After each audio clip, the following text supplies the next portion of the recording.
हुआ कि क्रांतिकारी धरती पर हूँ, ये मेरा सौभाग्य है। और मैं चाहता हूँ कि मेरे सामने जो मातृशक्ति बैठी हैं, ये जो मेरे छोटे भाई बहन बैठे हुए हैं, ये गांव के जो हमारे सम्मानित साथी अभिभावक संरक्षक बैठे हुए हैं, एक बार गर्मजोशी के साथ राष्ट्रवादी विचारधारा को आगे बढ़ाते हुए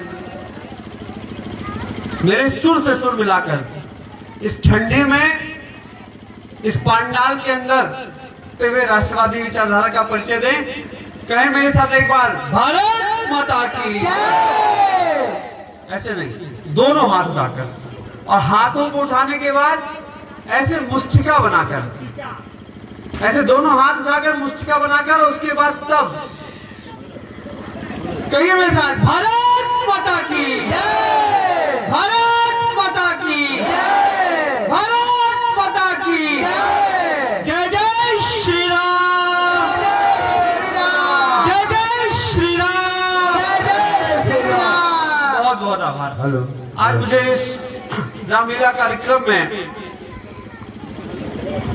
मैं इस एकमा गांव की रामलीला राय जी, इस कमेटी के सहयोगी पदाधिकारी के रूप में काम जी, श्री आलोक राय जी, श्री नरवेदेश्वर राय जी, श्री प्रत्यय दिवाकर राय जी, अन्य सभी सम्मानित साथियों का, सभी इस गांव के अभिभावकों का, संरक्षकों का मैं हृदय की गहराइयों से धन्यवाद देता हूं। और मैं मानता हूं ये मेरा सौभाग्य है कि मुझे आज यहाँ आपके बीच इस कार्यक्रम में आने का मौका मिला है, बैठने का मौका मिला है। साथियों, मैं बाधा नहीं बनूंगा, पर कुछ चीजें जरूर आपके बीच में मैं अपने विचार रख के जाना चाहता हूं।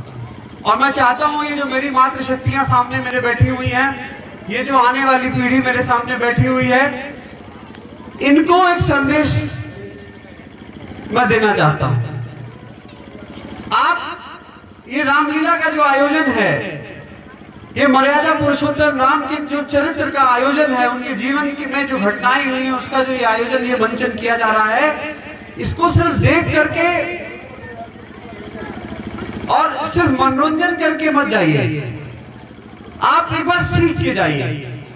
आप उनके चरित्र को, इनके जीवन में क्या क्या घटित हुआ, कैसे उन्होंने किस चीज को देखा, कैसे उन्होंने निर्णय लिया, क्या उन्होंने किया, यह सीख करके जाइए। यह सीख करके जाने की आवश्यकता है आपको सीखने की आवश्यकता है कि राम ने अपने जीवन काल में अलग अलग समय पर अलग अलग चरित्र को कैसे निभाया है। वह बेटे के रूप में कैसे रहे, वह पति के रूप में कैसे रहे, वह मित्र के रूप में कैसे रहे, वह दुश्मन के रूप में कैसे रहे, और वह प्रभु श्री राम के रूप में कैसे रहे, यह देखने की आप सबको आवश्यकता है। मुझे बताइए, मेरे सामने मातृशक्ति बैठी हुई है, मुझे बताइए, अगर आप अपने जीवन में अपने बेटे को कैसा चाहती हैं, आपका बेटा कैसा हो? कोई पिता, कोई माँ अपने बेटे को कैसा चाहती है? हर पिता, हर माँ बाप चाहते हैं कि मेरा बेटा राम जैसा हो।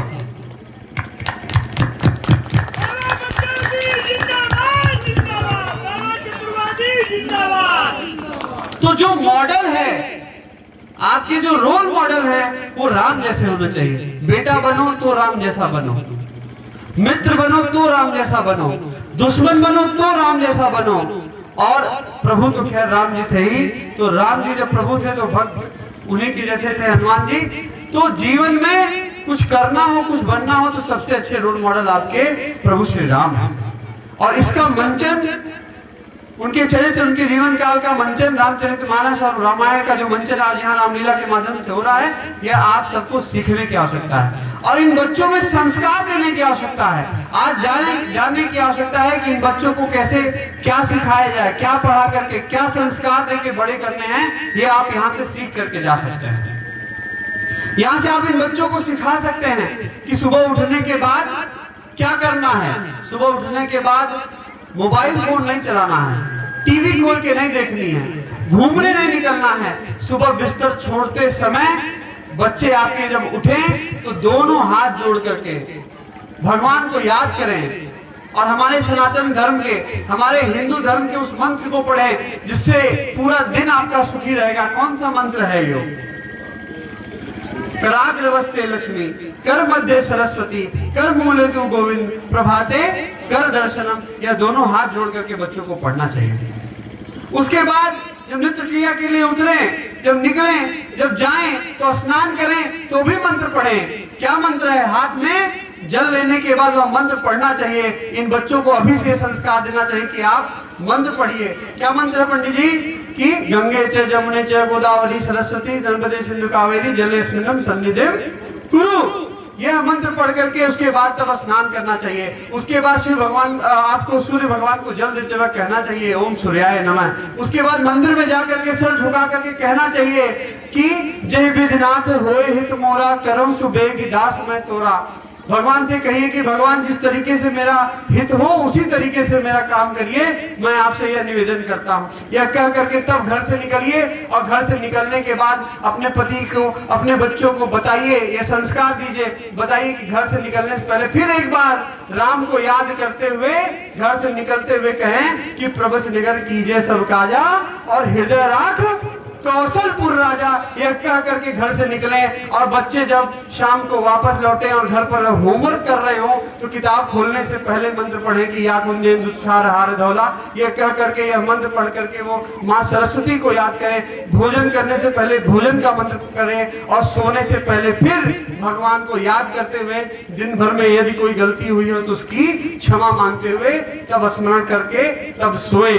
यह संस्कार आपको इन आने वाली पीढ़ियों को, इनको अभी से देने की आवश्यकता है। ये 10-12 मंत्र अगर आप इस संस्कार के रूप में आप रोज इनके दिमाग में डालेंगे तो ये बच्चे कितने भी बड़े हो जाएं और आने वाले समय में कितने भी राष्ट्रवादी विरोधी ताकतें आ जाएं, कितनी भी सनातन धर्म की विरोधी ताकतें ताकतवर होने का प्रयास करें, पर इनको इनके रास्ते से भटका नहीं सकती हैं। आपको तय करने की आवश्यकता है, आप मातृशक्तियों की तय करने की आवश्यकता है, आपको पिता तुल्य आप सभी लोगों को तय करने की आवश्यकता है कि आप इन बच्चों को आर्यन खान बनाएंगे या भगवान श्री राम जैसा बनाएंगे। यह आपको तय करने की आवश्यकता है। यह अगर आप इनको भटकाना चाहते हैं तो ये जैसे चल रहे हैं छोड़ दीजिए, और अगर आप इनके अंदर संस्कार डालेंगे, इनको सनातन धर्म से, हमारे हिंदू धर्म से जोड़े रखेंगे तो ये कभी अपने पद से भटकेंगे नहीं। यह मंचन, यह कार्यक्रम जो आज यहाँ हो रहा है, इसको सीख के जाइए और इन बच्चों को उसको सिखाते रहिए ताकि हम हमेशा जागृत रहें, हमारे परिवार का संस्कार जागृत रहे। इन बच्चों में वो जागृत रहेगा तो आने वाली पीढ़ियों में भी वो संस्कार जाता रहेगा। इन्हीं बातों के साथ मैं कार्यक्रम के बीच में बाधा नहीं बनते हुए अपनी वाणी को विराम देता हूं। मेरे साथ कहिए जय श्री राम। बहुत बहुत आभार।